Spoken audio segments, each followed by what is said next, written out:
The following podcast is a deep, shallow dive production. And you're gonna love it. Okay, let's go.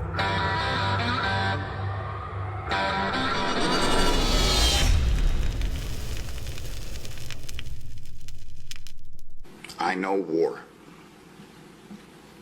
What's going on in Palestine right now is not a war. It's not. It is the dehumanization, it's the genocide, it's the ethnic cleansing of a specific people to take their land. This is not war. These are people that are defending themselves. I see this constantly where people are just repeatedly dehumanizing these people. This is wrong. And there's nothing more American than speaking out against what's wrong. I can't tell you how many times I've seen horrible things. And this takes it to an entirely new level. The U.S. taxpayer is paying for this, which makes it even more frustrating. I'm paying for this. I am seeing what's happening to this. This needs to stop. This needs to stop. Whatever you can do, anything, this needs to stop. But anyway, hey, I did want to play that clip from you, to start out. I had played that on the podcast before, but I think it really kind of sets the stage to our conversation. All right, listen, everybody, we've got Alan Shebaro. And the reason I was laughing when we came on was because I was making sure I was pronouncing his last name correctly. And he said, yeah, she borrows the money and she never gives it back. So anyway, hey, welcome, man. Really, really, really good to have you. I've been tracking you and stalking you down ever since seeing that clip of yours. And you know Josephine Gilbo. I think Elijah Kallenberg, two people that I highly respect and that I brought on the podcast, and we've had great episodes. And it's funny, I reached out to the two of them and I'm like, can you get me in touch with Alan? I really want to talk to this guy. And not only did they both help with that, but they both spoke incredibly highly of you. So welcome, buddy. Good to have you. Appreciate it. Thanks for having me on. Let's all right, let's start off with your military background, because I think that really sets the stage for the discussion we're going to have. So give us that. My military career actually started in 1995. I enlisted as a lightweight vehicle mechanic, but in late 90s, there really wasn't much going on.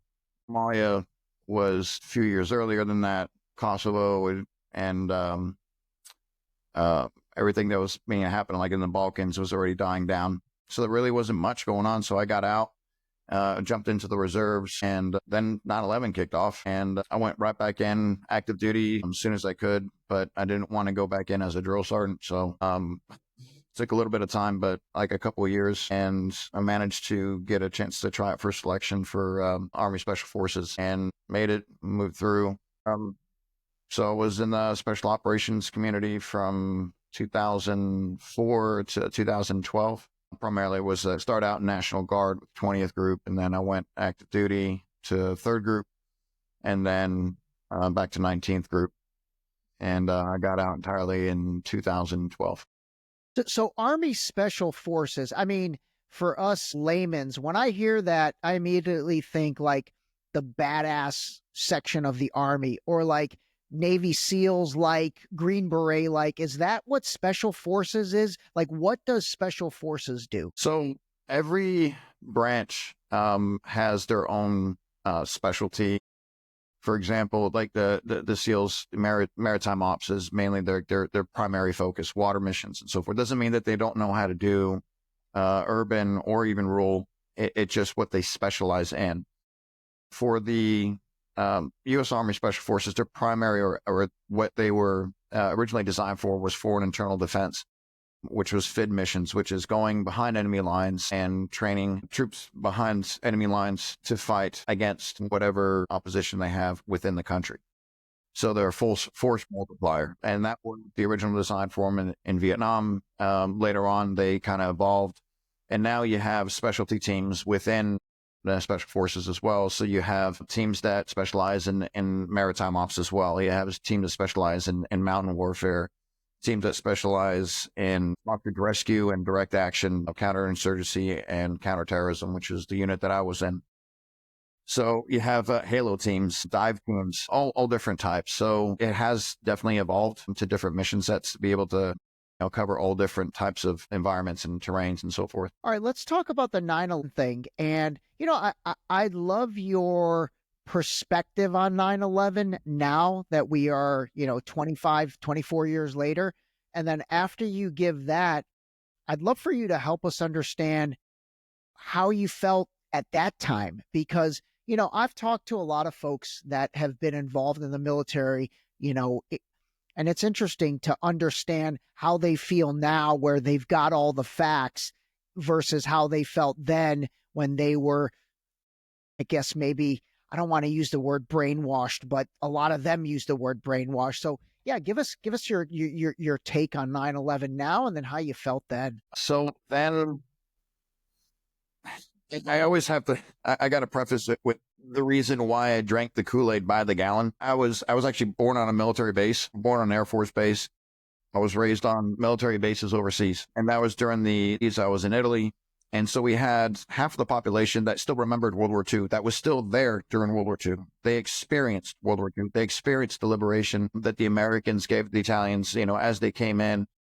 And even talking, I remember sitting around talking to my grandmother, and there was some friends of hers that she was discussing, holding flowers for the Americans coming in. You know what I mean? And so we were always, I was raised from such a young age to see the American soldier as a liberator, as like a hero, right?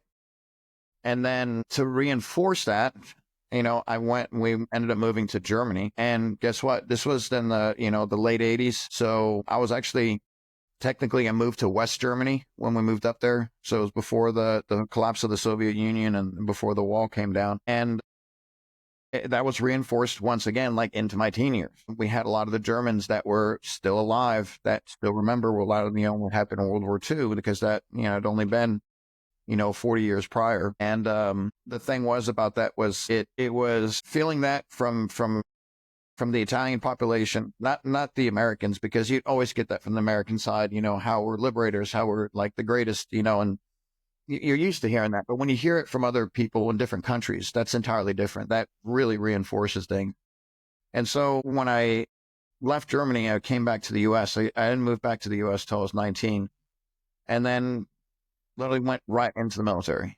And then because I wanted to be a part of that history. So when 9/11 kicked off, this was my call to duty. This was what I needed to do for my country. This is where I stepped in, and I was all for it. It was pushed as we were attacked.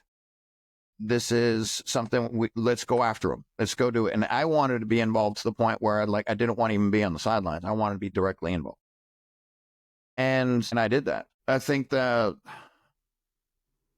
thing that makes it real, and a lot of people have, and I'm not making excuses for for anybody, including myself, but once you're actually there, and there are it's not just one layer of the narrative that they're giving you about the WMDs and about the terrorist organizations and how they're threatening the United States, and how that fear can become into reality. And you're at the front line that you need to stop it before it comes to the United States again, because we already experienced that, right? And that was probably one of the hardest things to get away from, was an entire life of being thought of as a liberator, and then having to face the fact that you're an occupier.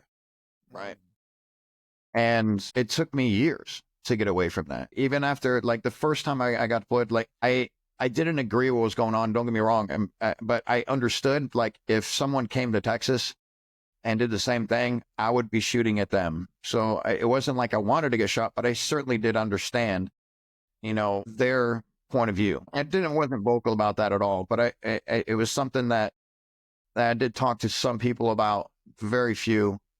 And I was very apprehensive about, because I didn't want to seem like I was in any way, shape, or form I didn't want to take it away from my patriotism. I wanted that strong. And then after Iraq, ended in, formally in 2011, but we still had troops there because people were still dying. You were in Iraq. You were over there. I was there 2007, 2008, 2009. Wow. What about Afghanistan? Did you ever go to Afghanistan? Never went to Afghanistan. Okay. Talk us through so you're in Iraq for 3 years. I mean, what are you doing? What is that like? So our job was specific to counterinsurgency and counterterrorism, direct action, and hostage rescue. We had specific targets that we went after. We never went like on a patrol. It was a very small unit, very small element that would, we'd have a time-sensitive information that we'd go after somebody, collect them up, bring them back, and try to gain as much intelligence as we can. So the thing is that for us, the intel was much more important than just a body count. So for us, it was really important to bring them back so we can gain as much knowledge as we can about the situation that's going on and the players that are involved. But it was very, very specific, very specific. So it was like, for example, we'd have packages that were built up over a matter of months, sometimes even years, to try to make sure that we actually had the right person going after them, pick them up. And, if we have to have the opportunity to get more, then we did like a follow-on. And sometimes it worked out that way, sometimes it didn't. But that was the primary mission for us. And this is like intel on someone that is part of Saddam Hussein's regime, the general or whatever, someone in his military or someone in his cabinet. And like that intel is so good that like you guys go and find him, in Baghdad, like in the middle of a city in an apartment, and you basically take him. I mean, is that what we're talking about? So the timeline's a bit off. Saddam already been captured, hung at this time by the time I got over there. But the 2007 was the influx of violence that we had seen since 2003. The highest amount of Americans were killed in 2007 than they were throughout the entire, until I believe the very beginning. And that's what, because the warlords were kind of acting up and raising up like their forces against the Americans. And so that was in Sadr City, which was right in Baghdad, which was a very, very intense hotspot. And the 2008, Tikrit and Taji, and then ended up in Mosul, way up north, because there was a huge spike of insurgency activities up there. And then in 2009, I ended up back in Baghdad. So those missions were all relatively the same, except later on in 2009, because it was kind of like dwindling down. We're handing over things to the Iraqi counterterrorist force and the Iraqi commandos. We were basically assess and advise, advisory roles more than anything else. Okay. Let me ask you this. And by the way, you and I didn't get a chance to prep the way I like to prep, because I screwed up the time. I forgot you were 12 hours ahead. If there's anything I ask that is either too painful to talk about or you don't want to talk about, you're more than welcome to not talk about it. I'm curious, as you look back on, and again, I don't know how bad of stuff you guys did, or how, if you even viewed it as bad, but as you look back on your time there, like, do you have regrets about what you did, or do you not? And it's like, hey, we were there to do a job and you feel good about that job. Like I'm trying to understand the PTSD that's involved for you guys, and really for lack of a better way of putting it, maybe the clarity that's involved looking back now, when really you got into that under this weapons of mass destruction. And like you said, you were drinking the Kool-Aid by the jug. Obviously none of that ended up being true. And so as someone that has really tried to understand all of that, I look at 9/11, and then I look at the invasion of Iraq and Afghanistan, and then I look at a 20-year forever war that to me just churned money after money after money into this military industrial complex. And it seems like this just was all a big money laundering scheme. I'm curious, as someone that quite frankly enabled that from a military perspective, and again, I mean that with all due respect, do you look back now and think like, oh, shit, I can't believe I did that shit? Or do guys that you served with, like, where do you guys net out on that? There's a mix. There are certainly people that feel the same way I do. And there's people that don't feel even remotely similar to what I do. I'm going to backtrack a little bit. I was really good at my job. And I don't mean that to sound arrogant. Those were the facts. I was very good at my job. When I was there, what my entire priority, first off, was to make sure that the people to the left and right of me that I was going there with were to make it back alive. I was going to make it back alive, and then we were going to accomplish the mission, because what we were doing was good for the people, right? And we were doing good things. That was my belief. And I did everything that I could to better myself for that position. Now, when you fast forward later on, and to me, like, everything started collapsing probably like in 2022, 2023, was when everything just kind of like crumbled away. And the reason why is that, after we left Iraq-ish, and then after Afghanistan, that to me was, what did we accomplish? Like, what ended up happening? And this kind of goes into your question about, like, was it a big money laundering? There is people that benefited off of that. Definitely. There was trillions of dollars that were thrown into these wars. But who sacrificed and who paid the cost for those people to benefit off of it? There was corporations, there was individuals that profited greatly off what ended up happening at the cost of not just the hundreds and thousands of the innocent civilians that were killed in Iraq and Afghanistan, American lives as well. And even this needs to be brought up, the cost of it as well, because that's still something that's lingering. That's something that's at the forefront now today with, we have people that are trying to, cut funding off from all these different places in order to make up for the mistakes we made in the past. The trillions of dollars that were spent to accomplish absolutely nothing, to put the Taliban and into a position where they are recognized legitimate government. I mean, that didn't happen until the Doha Agreement. And so when you look back and like, okay, we went there to take out the Taliban because they're bad guys, right? Even though we supported them 20 years before that. But if they're bad guys, okay, so we're going to take them out. 20 years later, we made them the official government. And we recognized them as in the Trump administration during the Doha Agreement was the first to recognize them and bypass the Afghan government and recognize the Taliban, the terrorist organization, as legitimate government. That solidified it. So what did we accomplish? Like, and so that just kept like that was rattling in my head so like for so long. I couldn't get it.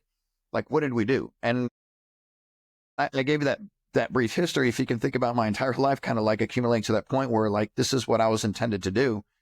And then my entire life revolved around the military and veterans. So for me, it was very difficult to back away and go, you know what, this isn't right. What we did was wrong. And then, because that would alienate me from the only, pretty much the most stable community that I ever had in my entire life. Right. And so it wasn't easy for me to come to this conclusion whatsoever. It was extremely difficult. It was, I didn't want to believe it. But we shouldn't have been there, period. We shouldn't have been in Iraq. We shouldn't have been in Afghanistan. We shouldn't have carpet bombed, all of the areas that we did. I mean, it was, looking back, I mean, you have to admit how a catastrophic failure that was. Nothing was accomplished, lives were lost, and trillions were spent.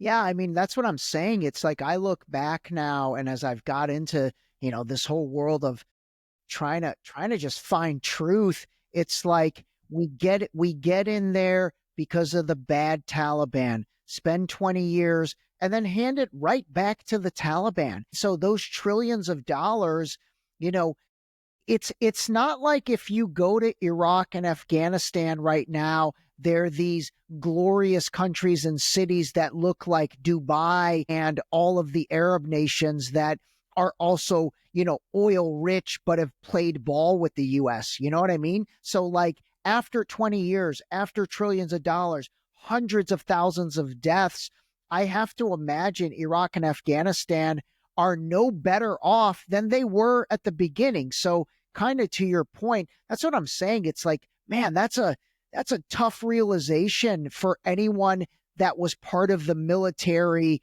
who went through that. But again, it's not your fault. Please don't interpret it remotely like that.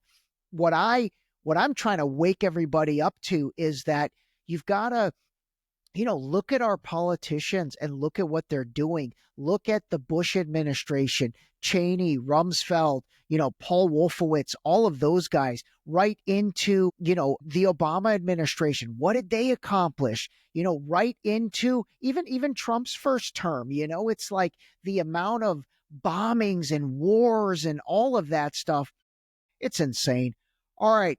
Let's get into the Israel-Gaza stuff, because I know that is obviously not only something you're passionate about, but you're very knowledgeable. You're very knowledgeable about that. So, here we are, 16, 17 months later, and here's another one. Here's another forever war, it feels like. But what is going on over there? What the hell do you think? Is this really a war?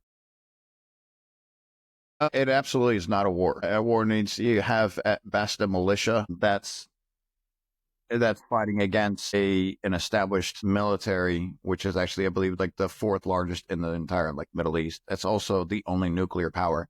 So when people say it's a war, I just like to remind them, so you have an organization that has a navy, let's backtrack, that has that nuclear, arsenal, has a navy, has an air force, has tank divisions, has armored personnel carriers, and so forth, and is backed up by the world's military superpower, the United States, and the American taxpayer for giving them billions and billions, as much as they need, while they are consistently breaking international law, while they're actually, and this has been like a consistent occurrences for decades. When you have a country that is occupying another one. And in this case, when Israel is occupying, and this is the ICC, this is the Human Rights Watch, this is Amnesty International, this is B'Tselem, which is Israel's own human rights organization, that are all making the exact same determinations that Israel is an apartheid state that is illegally occupying the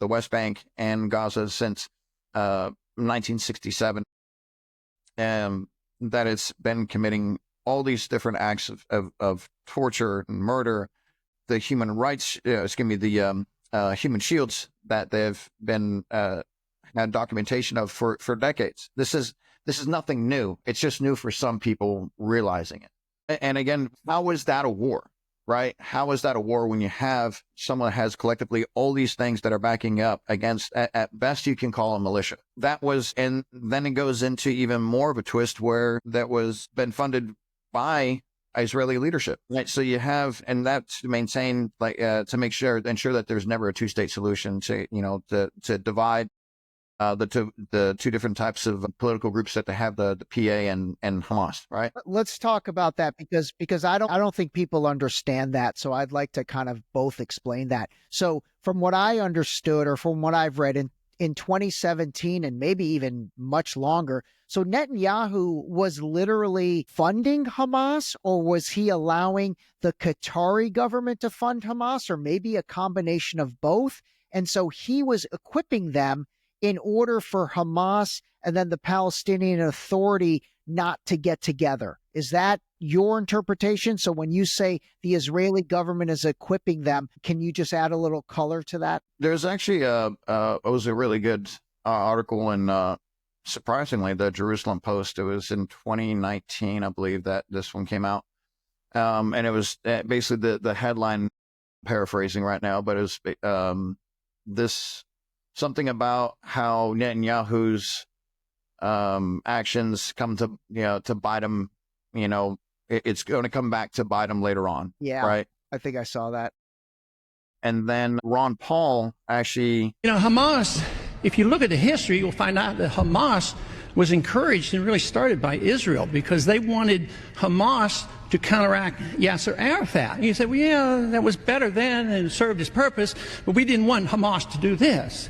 So then we as Americans say, well, we have such a good system, we're going to impose this on the world.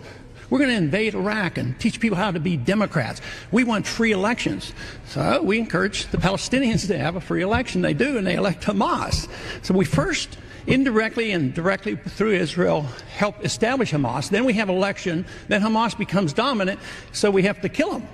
It just doesn't make sense. Was talking about this in 2009 at a congressional hearing about, Bibi has been bankrolling Hamas and has been doing so for years. And so all these different things, this is nothing new. This is not like this grand conspiracy that people are just fabricating right now. This is something that's been going on for a very long time. The one thing that I keep hearing with all the people, I just recently got into a discussion with somebody here about it who's favorable on the Israeli side, talking about like their security. Like, well, the reason why, and I always have to kind of go back to this example, was during the time of slavery, you had slave rebellions. And no doubt the slave rebellions were absolutely atrocious. They were horrible. I mean, they were absolutely brutal. Beheadings, stabbings, men, women, children. But who do you blame on that? Right?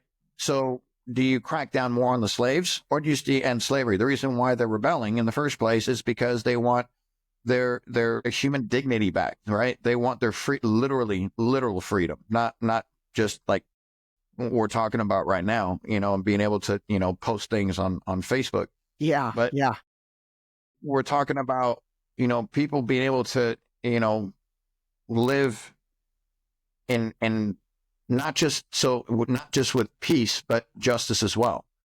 Right. So you have they say like, oh, we left Gaza in 2005.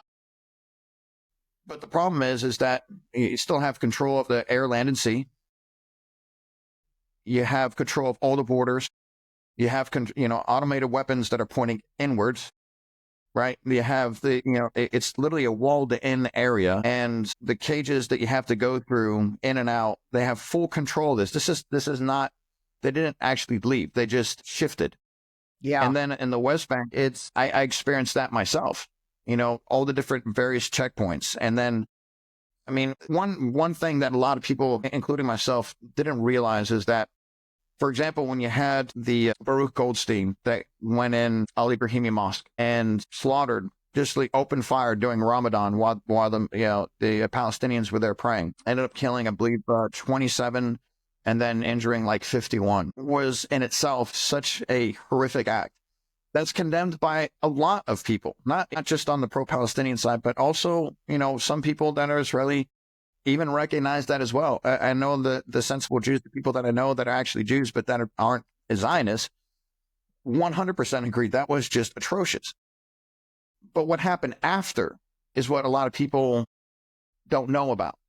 They shut down that market, right, which was like the central hub in Hebron for like 6 months, right? And so that played a huge role on people's livelihoods. And then what ended up happening, they put up more checkpoints. They put up the revolving doors and the cages, right? And then they took over 54% of Ali Brahimi Mosque and just took it over. So this is the justice that the Palestinians get. You have this psycho that came in there and decided to shoot up 27 people, injure 51 as they were praying unarmed in mosque, which is like, it's unfathomable. And then this is your justice. This is what you get. We're going to take over, the what you find, most closest to you in a spiritual way. We're going to take that from you. We're going to add checkpoints. So anytime you try to go pray, we're going to make it a hard time for you to know that we're here. And we're going to add checkpoints along the way around in this area as well. So we can arrest you every single time. That's the justice that you'll get. That is And people don't insane. understand that. That's That's insane. what their lives are.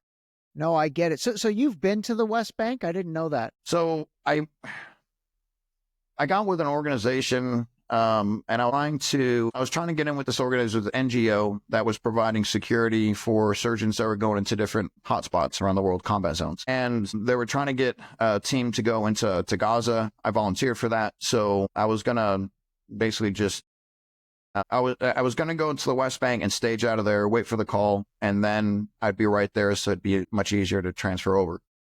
Problem is that I never got the call, so I only went to the West Bank and never got to go to Gaza. And I basically just was experiencing how Palestinians are within the West Bank and Hebron for the first month. I didn't have any connections or anyone. And then by the second month, I started making connections with the different human rights organizations that were established out there. And I knew things were bad. I just didn't have an idea to that extent. Like, how bad was it? Like, it's Right. it's really bad, right? Like, it's bad.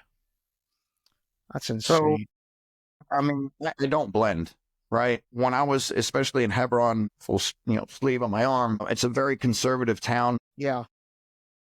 And I just And don't blend. you're a pretty big dude, right? Fairly compared to anyone there. That was the Okay, thing. yeah. That's what I'm saying. But there's a couple of factors that I recognized while I was there. When I was there, the first place that I ended up at was in Bethlehem. And so I was like walking the apartheid wall for a few hours and just didn't realize like how far it went. And what I realized, and this is just my own perception of things, is I feel that a lot of this, like the reasoning for the wall, was because they don't want Israelis to know Palestinians. I don't think they want to. If you have a connection, there's a possibility for understanding. And if you have understanding, well, that shifts the tides entirely, right? And because now you're like, oh, wait a minute, I didn't know that you were doing this. And I had no idea that you were feeling this way. And so that dialogue that you can create, you have to eliminate that entirely. So for me, there's not just a wall, but when you're going into like any of the towns where they have the checkpoints, there's big red and white signs that Israelis are not allowed to go here. Right. So the only people that the Palestinians see, whether it be in the West Bank, whether it be in Gaza before then, but the only time that you see, quote unquote, Jews, they're just Israelis, is the IDF or settlers. Right. So even the Palestinians, the only perception they have of people is people that are raiding their home or try to take their home, or both. Right. Yeah, So that's an excellent point, when man. they hate Jews, right? They're literally talking about the only Jews that they've ever seen in their entire life is either A, they're trying to take their home, Yeah. trying to raid their home, or C, all of the above. So, and that's why I try to, like, from my experience from being there and trying to let people know like what I was going through, I had no problem telling people I was an atheist. Right. So it was either you're Christian or you're Muslim there, especially in Bethlehem. Everyone got along. No one gave a shit if I was atheist. No one cared. Nobody, that was the thing. And so when people try to have bring this narrative where it's like, oh, they hate the Jews. They hate the Jews because they're Jewish. Like, they don't hate the Jews because they're Jewish. They hate the Jews that are coming into their home and displacing them. Yeah. At 2:00 in the morning. Exactly. Yeah. And I have videos of that too. That's an excellent point, man. That is an excellent point. There was a guy I had on the podcast who lived in the West Bank. His name was Sam Showman. This, was probably 6-8 months ago. And he said the same thing. He said, there's such separation. He's like, I've lived in the West Bank my entire life, and I don't know any Jewish person. I don't know any Israeli. And so, and I'm sure that's all by design, because exactly what you said, if a normal Palestinian and a normal Israeli got together and talked, they'd realize they're probably way more similar than they are different. And Elijah Kallenberg, he has for being 21 years old, the kid has like the sharpest take where he says, we have to stop looking at each other as others and look at each other as brothers. And it's so true, because fundamentally the average Palestinian and the average Israeli probably would have a beer together and be best friends, but they don't want that. They want to create that division. It's almost no different than the division here in the United States between the left and the right that's getting created, or that's been created. That's a great point, man. All right, let me ask you this question. Since you've got experience in the West Bank, you know what the country layout is like. October 7th, how does that event even happen? And how does that last for 6 hours when, from what I understand, Israel is the size of New Jersey? There's IDF every 6 feet, and there's checkpoints every 12 feet, and everyone has a machine gun. How does that even last for 6 hours? How do they penetrate the Iron Dome in hang gliders? What is that? All right, for everybody who's not watching the video, Alan just threw his hands up in the air because he has no idea. All right, good. We have no clue. This is a country that prides themselves on intel, who pride themselves on preparation, on prevention of all these various. This is the whole reason why we're supposedly giving them so much money, that the billions of years for their intel assets, and they can't even protect their own back door, literally. Yeah, yeah. And the thing is that you want to talk about human shields. Why is it that they have the kibbutzes like literally right there across, right from the wall? You know what I mean?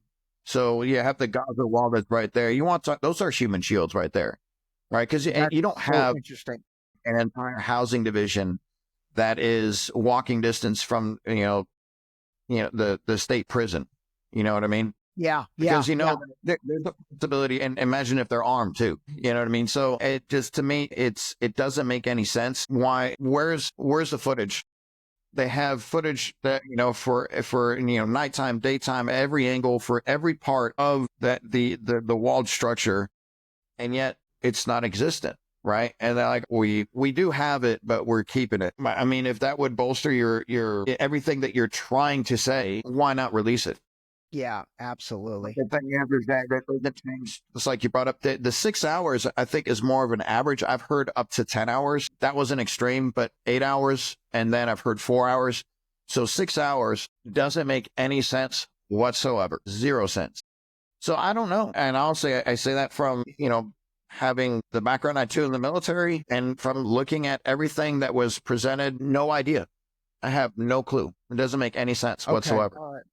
No, listen, it doesn't make any sense to a commoner like me. And so I wanted to see, maybe since I don't have that military background, maybe as a military expert like yourself, you knew something that I didn't, but I kind of knew the answer, but I was just kind of wanting to get your take on it. Yeah, it makes no sense. I don't even, these kibbutzes, like, what is a kibbutz? Is that like a little village, or what is that? Because I think you bring up another incredibly insightful point that none of us really understand is, A, what are they really? And then secondly, that's insane when you say they're right there behind the wall. So it's almost like that is the human shield. That was such a great analogy. But what is a kibbutz?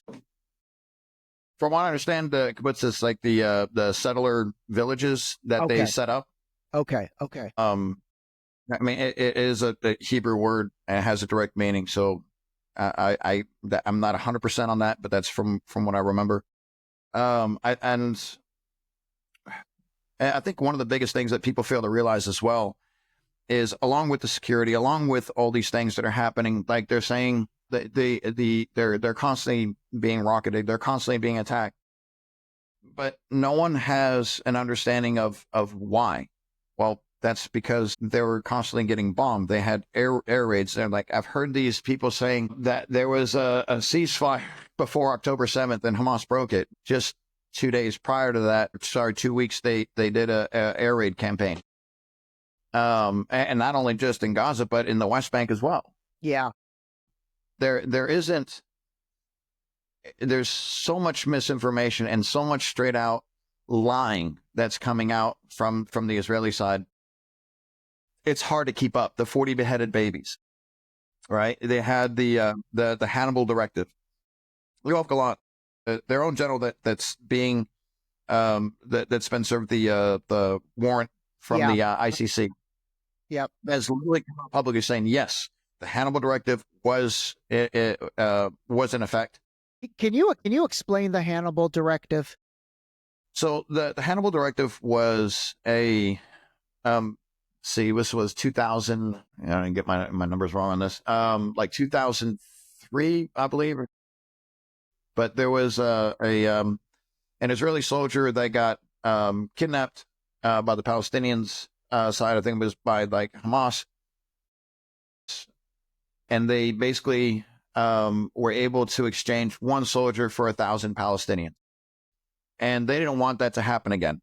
So the Hannibal Directive was to ensure that these negotiation deals couldn't be made or giving them any type of leverage. The Hannibal Directive was there to kill their own Israeli soldiers or civilians in order to make sure that for the greater good wouldn't be able to have any type of negotiating power, any type of leverage to get their side back. The footage that you see in a lot of these videos, you have vehicles that are trying to go back into Gaza, right? And the air show, not the air show, excuse me, the rave that was going on. Yeah. When you see the footage that they released themselves, that Israel released themselves, is you can't decipher, you know, who's who, right? And then you have vehicles that are like full of people. And this is one of the reasons why their count went from 1,400 to 1,200.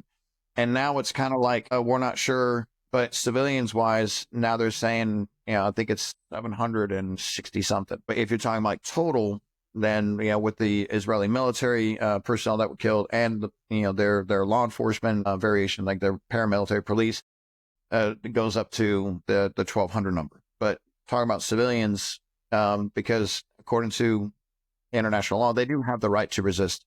And they have the right to armed resistance, armed violent resistance. They have every right for that because they are being occupied illegally.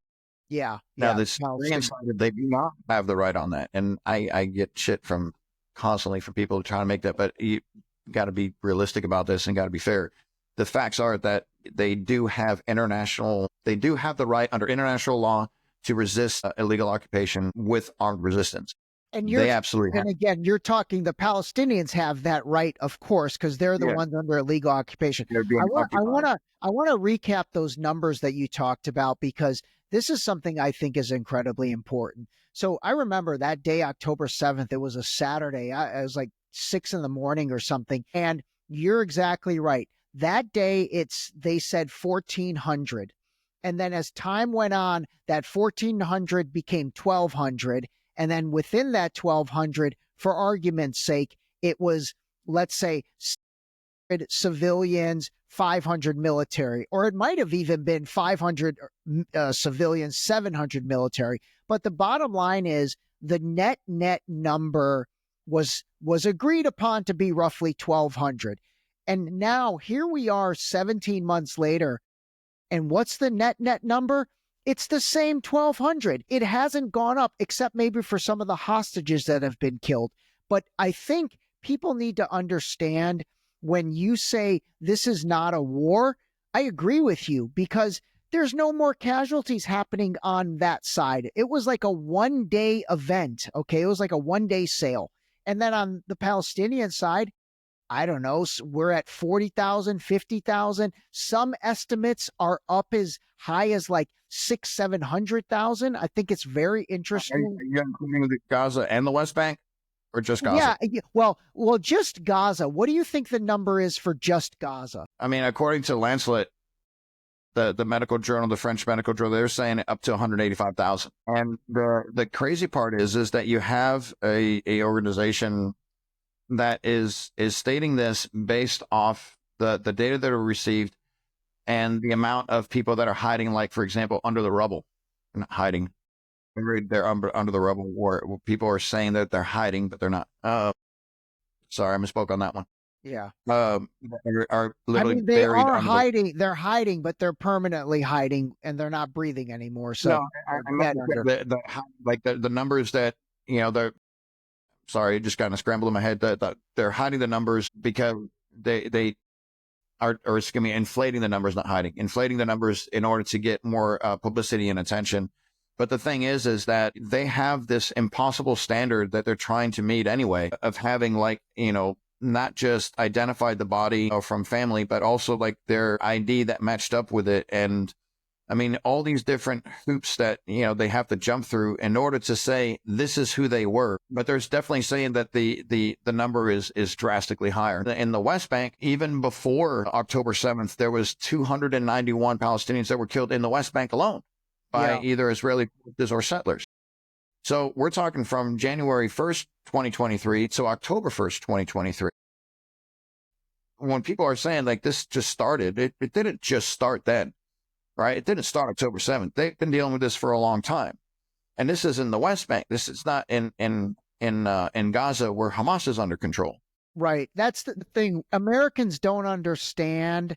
Well, actually, shit, maybe even people around the globe, that you've got the West Bank here, you've got Gaza here, and there is no Hamas in the West Bank. So why are people dying in the West Bank? You know, people are getting killed in the West Bank, and that's not where Hamas is. The West Bank is run by the Palestinian Authority. It's all so convoluted, and they make it so convoluted, and they make it so confusing to basically be able to do what they want to do and just, you know, distract people with other things. A buddy of mine, really interesting take, and I want to get your opinion. Actually, I want to get your opinion on two things. One is, he says that the reason Trump now wants to do this, like, we're going to completely demolish the rest of Gaza and put up Trump towers, whatever, I'm being a little, actually, maybe I'm not being facetious, is that they don't want independent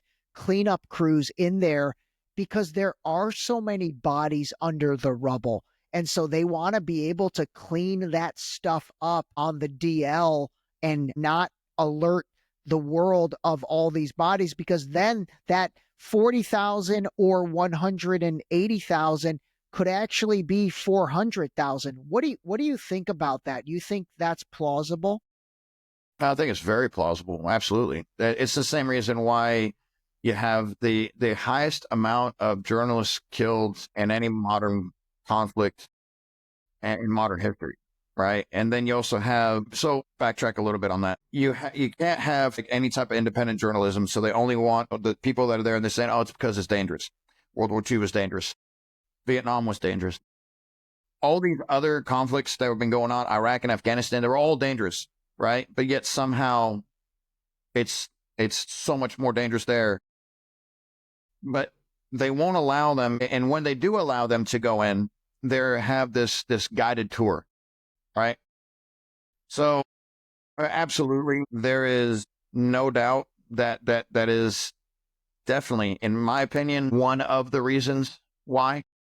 I don't think it's entirely like it just that reason, but I think it's definitely one of the reasons, because then you would have to try to explain that, right? And right now, the thing is that I find it hard to believe, like, how so many people that I know, not just veterans and people that are actually, I would consider to be, you know, of higher intellect, right? They have comprehension skills. They can read, and, you know, they're completely bypassing and ignoring the atrocities that are being committed and giving some sorry ass excuse that's been parroted by an American politician that's been come up with by, you know, Israeli horrible Shebaro. And then they wonder why, you know, the Palestinians are always like in unrest. I'm like, because they're always being either, you know, they have settlements that are coming in and they're being displaced, but the ethnic cleansing that started in 1948 has not stopped. It's only continued. All right. And then they're like, well, we're God's people, according to who? Yeah. Right. And so the whole religious thing, I toss out the window almost immediately. And like that just doesn't make any sense to me whatsoever. I'm not going to even dignify that. But for them to have like claim rights there, you don't get to claim the right just Jewish sovereignty. Right. The Christians had been there for millennia. The Muslims have been there for millennia. Palestinians have been there for millennia. No one has ever doubted if they're they have any type of, if they're honest about their history, you cannot deny that there was Jews that had been there for millennia. We're not debating that. But there's only 6%. The majority didn't come until 1948, where it was 750,000 that were displaced in order for them to have the Jewish majority, right? Yeah. And does Israel have the right to exist, not at the expense of other Palestinians? And I don't feel that any country that's an apartheid state has the right to exist. That's just me. If you're an apartheid state, I don't think you have the right to exist. I don't care where you are. Right. Well, that's the thing is, that's how it who played out knows in about South apartheid Africa. more than South Africa, right? Who knows more about that? And so if they're saying, yeah, y'all an apartheid state, I mean, they came up with the word. No, that's insane. Right. That's insane. South Africa was the original OG apartheid state. And so they know something about apartheid because they invented it. And they're the ones saying Israel's an apartheid state right now. So there's credibility there. All right, let me ask you this, man, because I want to get you back and talk a bunch of other things in the next episode. What do you think's next? What's going to happen? I mean, what do you see playing out over the next, I don't know, several months, the rest of this year, the Trump administration? What do you think's next? And is this going to end, or is this the next forever war, Afghanistan, money laundering, military industrial complex for the next 20 years? So let me say this first about the money that we're sending to Israel. I mean, as an American taxpayer, I mean, it is absolutely, you can't ignore the amount of money that the U.S. has dumped, into Israel for decades. That, $310 billion and counting since 1948, with no oversight, no accountability, and no debate. I think that's probably the craziest part about this. So while our government is constantly questions like foreign aid to other nations, foreign aid to different programs, Israel gets a blank check year after year, despite it being a wealthy, developed country with a better standard of living for its citizens than many American citizens. And yet we have a fifth of all of the United States, foreign aid going to Israel. I mean, since 1948, the U.S. has subsidized Israel's military and its citizens benefiting from universal health care. They have pretty much, a free higher education, a strong social safety network that most Americans don't even have, right? Their economy, at least prior to this, before everything started, I think that was the biggest thing, is that they're not doing this in the shadows anymore. Why does the American working class have to struggle with the healthcare? I mean, more than the highest amount of bankruptcies in the United States are due to medical bills, right? That is the main reason for bankruptcies in the United States. But yet we still have, I mean, between 1951 and 2022, there was like $225 billion, 71% of all U.S. aid was going to Israel, right? And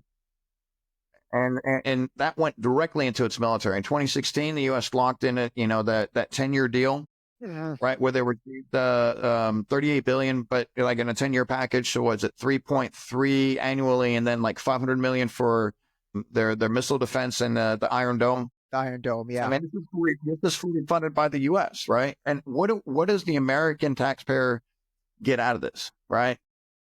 And just something for people to think about is, what did the American taxpayer get out of Afghanistan, Iraq? I mean, when we can go back, all the way into and I tried doing this and trying to find out the benefit the benefit to the American citizen from destabilizing Iran in 1953, right? All the different countries that we destabilized since. Yeah. Destabilizing Syria, we have a massive immigration problem, but we destabilized their country and put in a dictator, made their country a shithole, and then wondering why it is so bad and why they want to come to the U.S. One, you kind of advertised, come over here, and then you destabilize their country. What do you think is going to happen? Yeah. We got Haiti, the only country where its peoples, they revolted against their occupier and defeated the French, and not just fought and won, but they defeated their occupier, and they kicked them out. And they've been paying for it ever since. With embargoes, with the sanctions, I mean, all trade has been cut off. That's the punishment that they get for liberating themselves. For liberating themselves. Exactly. You talked about, have you seen that? There's a great clip from General Wesley Clark where he talked about when he went to the Pentagon and the guy brought him a memo and's like, "Sir, we're invading Iraq." And he's like, "Why? Did they find anything on Saddam Hussein?" "No, nothing new there." And then the guy's like, "Here's another memo. He said we're going to invade 7 countries in 5 years." And literally all the countries, I think it was Iraq, Afghanistan, Syria, Yemen, Sudan, maybe Lebanon, and then the final one was Iran, which again, that is the crown jewel. I feel like, and I tell this to all my friends when we have these discussions, it's like, right now, everything Netanyahu is about is provoking war with Iran. Like, that's what he wants. That's all that's really left. I mean, that's the big thing that's left, and that'll accomplish those 7 countries in 5 years. But you're so dead on with all this, the destabilization of these countries, that leads to the immigration problems. We fuck up all these countries, and then whether it's the United States or whether it's Europe or London or all these other countries get all these, immigrants, it's like, you're the one that told them to come here. It's a mess, dude. That's how the labor force in the United States is what makes the United States function. This is how that top 1% makes all their money. They're not doing the work. They're depending on the workforce below. So it's interesting to watch people kind of going back and forth on this. And then you have, like, for example, like the on a global scale, where you destabilize a country. And keep in mind, one thing I like to tell people, and just to make sure it's clear, is the U.S. doesn't have friends or allies. It has interests, and that's it. And a perfect keen example for this is that I had a good friend of mine that was in Somalia. And we talk about this all the time. I'm like, why were we in Somalia, by the way? Why? Like, tell me, because I knew some of the guys that, were in Ranger Battalion at the time, and the harrowing stories that they were telling me about that. But why were we there? And like, you take out Muhammad Farah Adid, and the warlord, and it sounded so humanitarian. Like, holy shit, dude, I wish I could have been there. Right? This is like, maybe. What they failed to mention was Shell, Exxon, BP, them having the corporation set up in Somalia to try to drill off the coast of Somalia. Right? And everyone kind of looked at me like I had the tinfoil hat on. And I was like, how are you going to try to deny this? And then guess what they're doing right now? We have a puppet Somali president that's in there. And guess what they're doing? They're drilling off the coast of Somalia. You know what I mean? So it took a little bit of time. But we have what I call, well, I don't call it. There's a very interesting perspective when we're talking about colonization. And when I got into this debate with somebody, it's a informal colonization, right? We have 750 military bases spanned across around the world from the United States.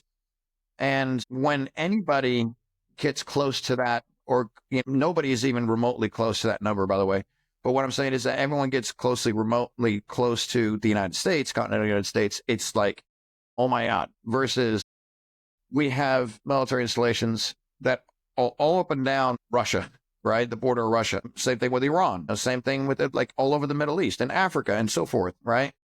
So is it colonization? No, we don't have people that are going in there and settling and saying this is kind of like a newer model of like informal colonization, right? Yeah, Where they have the military presence in there. And I think we're making so many enemies. And I kind of go back to, what you're asking me. And this is just being as honest as I can. I have no idea, because it's like trying to figure out, I'm going to give a Red Bull and some sugar packets to a 5-year-old child. And I'm going to put him in the playground with a bunch of people he doesn't like, and then a bunch of people cheering him on. What's going to happen? Right? Is he really going to go over there and is he going to start a fight at the tetherball area, or is he trying to go over here and, try to convince these people, to try to take over the jungle gym? Who knows? You know what I mean? It's because you have someone that is literally saying, look at me, look what I've done, when he hasn't done anything except for, was it the Gulf of America now, which, yay, Yeah. that was, Yeah. that so much benefit. But everything is literally, nothing is going to be benefit for the American taxpayer. If you notice, like the people that were supporting them, they're not talking about grocery store prices anymore. They're not talking about their day-to-day anymore. They're not talking about gas prices. They're not talking about that. They're talking about everything that's the talking point that he's brought up about, like these small little things. If you really wanted to eliminate, like, for example, like the whole Doge thing, this is literally just a distraction, right? Go over these small programs. Go, we can cut $30,000 there, or we can cut the $14 billion from Starlink and Musk, the subsidized funds that we give him. I mean, that's a pretty big chunk of money. Or the subsidies that we give to the hedge funds. No, Or, absolutely.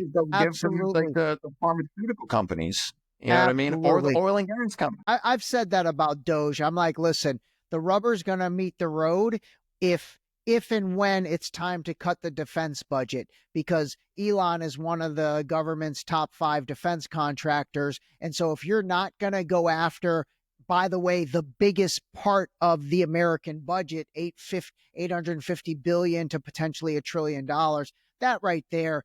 The problem is, man, it's just, look at the shiny new thing here. Look at the distraction here. Look at, let's talk all about, the presser between Zelensky and Trump, and they treated him bad, or he was this.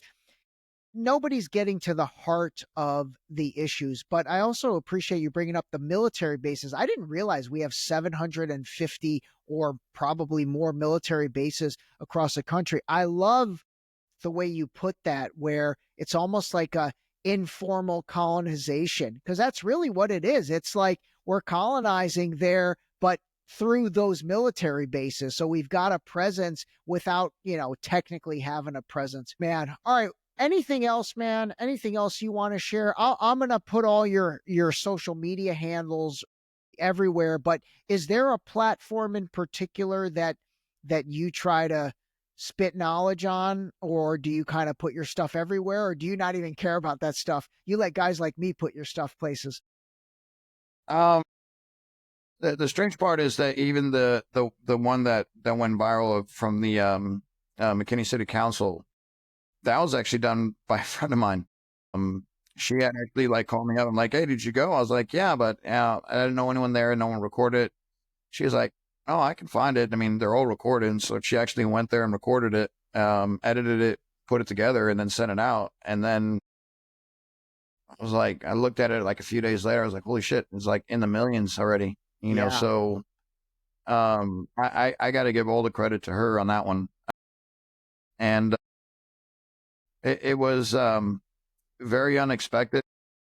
It was, I think one of the big things that came out of that specifically was being in the West Bank and people recognizing me. That was extremely impactful. Right. So the one thing I asked everyone there, I felt useless. I had a gun drawn on me 9 times by Israelis. I had. Why? Why did they draw a gun on you? Whether in checkpoints, walking around, being too close to them while they're 20 feet away, yelling at a, hijabi girl that's 14 years old. Whatever the case may be, they're just really quick on, and they're kids. They're horribly trained anyway. I mean, they're the majority of them are reservists, so they don't have any understanding of what's going on for the most part. The only combat that they see, quote unquote, is literally attacking the Palestinians. Yeah. They don't go anywhere else. Yeah. So and they don't have a concept of that, people fighting back actually. Yeah. But the one thing that they were telling me is speak out for us because we don't have a voice. And so any opportunity that I have to jump on and kind of relay my experiences, the things that I've accumulated from my time over there, and the things that I've been able to gather from reading either history books or the things that are happening now, I try to just pass them on and reinforce what a lot of people if they already feel the same way I do, possibly even change minds if some people didn't feel that same way. And the main intent for me is at least to spark some type of interest where they go, well, let me check that out. Let me at least fact check that, right? And I think that's what kind of leads more to anything else is they're willing to go and look something up on their own, right? They're inquisitive enough to actually want to actually learn about it, or at least disprove what I say. And when it gets down that track, they're like, wait a minute, I want to disprove it, but there's nothing to disprove, right? Yeah. So I'm hoping that at the least, at the very minimum, anyone watching anything that I'm on, whether it be this one or any other podcast, it triggers them to do some research on their own to find out what's going on versus listening to even myself or anybody else. But take that line and find out what happened at the Flower Massacre. What happened, to the video surveillance from the CCTV and for all the security cameras on October 7th. Any of these points that we brought up, find out about it. Hey, what happened to 40 babies? Was that really real? Yeah. That 40 beheaded babies thing drives me crazy because it's been debunked. It's still being used, exactly. And literally the reporter from CNN who broke the story, she came out 4 days later and said, hey, this was not true. There was no clarification on this. She literally said that they told her in her earpiece, and it was like an Israeli person in the government got whatever the other side of the walkie-talkie and said it in her earpiece, and she said, oh my God, we're just getting news. There's been 40 beheaded babies. So she literally, I'm blanking on her name, but the CNN reporter herself came out, rebuked it, said that's not true. And literally to this day, you'll hear politicians up to Trump level who will say the beheaded babies. It's insane, man. It's insane. All right, listen, hang on the line. All right, everybody. I hope you guys enjoyed the episode today. Alan, it's been a pleasure. Hang on. Call a spade a spade. We'll talk to you soon, everybody. All right. Thank you. This episode was brought to you by the new book, Deep Shallow Dive Into You, available now on Amazon and Barnes & Noble in hardcover and paperback. Don't forget to sign up for our new mailing list on our website at deepshallowdive.com.